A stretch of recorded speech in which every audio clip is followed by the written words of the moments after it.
You know why you clicked on this video, but in case you don't, today we're going to be talking about how many new fighters that are not Echo characters are going to be in Super Smash Bros. Ultimate. Near the end of E3 before the Ridley reveal trailer, Sakurai said this. We've made including every single fighter ever our #1 goal, so I'm kind of hoping you aren't expecting too many new challengers. And this had me worried. I'm like, oh, okay, there's probably only going to be like 4 or 5 new characters, but today I wanted to take a look back at Smash 4 and from how many newcomers there were there to see how many newcomers are going to be in Smash Ultimate, if that makes any sense. Basically, I'm going to be taking all of the newcomers to Smash 4, and I consider a newcomer a character that was either totally made from the ground up and put into Smash 4, or a character that was in Melee, but then skipped Brawl, but then was brought back into Smash 4. I'm also not counting DLC or clone characters because Echo Fighters are a totally different thing, and Sakurai has said in the past that clone characters do not take up slots from actual fighters. So now that we've defined what a newcomer is for the purposes of this video, and now we know that we're not counting DLC fighters, Echo characters, or clones as they were in Smash 4. Let's get into it. So, there were a lot of characters in Smash 4. Here's the veterans. So, we're going to narrow down this list of veterans from Smash 4 to the amount of newcomers by the definition we just made. So, basically, we're narrowing it down to characters that appeared in Super Smash Bros. Melee, skipped Brawl, and then were brought back to Smash 4. We get 3 characters, Dr. Mario, Mewtwo, and Roy. But also, remember, we're not counting DLC, so we can take out Mewtwo and Roy, and then we only have Dr. Mario left, but then we're also not counting clone fighters, which is what Dr. Mario was in Melee and Smash 4, so, yeah.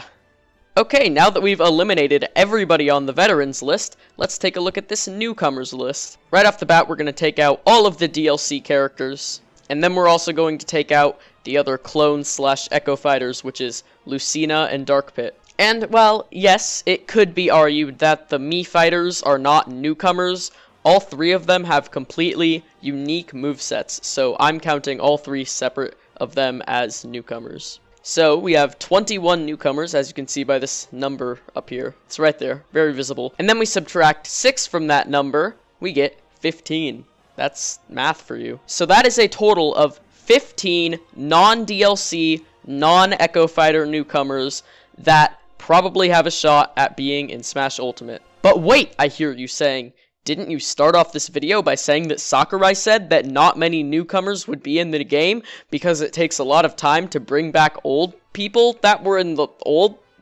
Well, to you, I respond yes. So here is a list of all of the veterans that are coming back for Smash Ultimate. And I went through and I counted every single one of them that was in Melee or Brawl and then skipped Smash 4 or skipped Brawl if they were in Melee and then are being brought back for Smash Ultimate. If I counted correctly, there are 7 characters that fit that criteria, and those characters would be Young Link, Wolf, Ivysaur, Squirtle, Pichu, Ice Climbers, Snake. So if we use our big brains to do some more math, and I know this is not how development works at all, by the way, this is just a estimation, but if we use our big brains to do some math about subtracting the amount of characters that are being brought back that were not in Smash 4, or Brawl, or whatever, you know what I mean, I already defined this. And then we do our 15 minus 7, we get 8. We get 8, which is what I predict is going to be the amount of newcomers for Smash Ultimate, excluding Echo Fighters and DLC as we did in this test. That is excluding the already announced Inkling and Ridley. So what I believe is that there are going to be 6 more revealed new fighters for Smash Ultimate. Now there is going to be a Smash Direct today. By the time this has been uploaded, it's already happened, and I am willing to bet that there was a new character revealed there. So this video isn't totally up to date with that. It shouldn't change the number of 8, though. It'll just make it that instead of having what I believe to be 6 more announced after this video is made. It's probably going to be 5. If there wasn't a new character announced, then it's still going to be 6, but I bet you there will be, so I'm just going to leave a pinned comment or in the description or whatever, because this is being pre-recorded.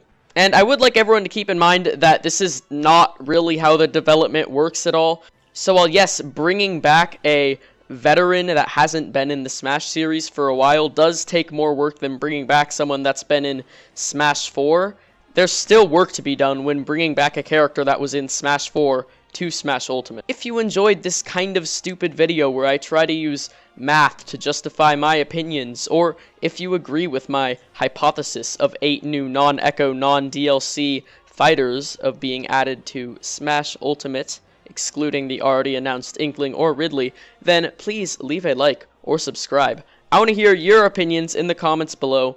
So yeah, thank you for watching, and I'll see you guys next time.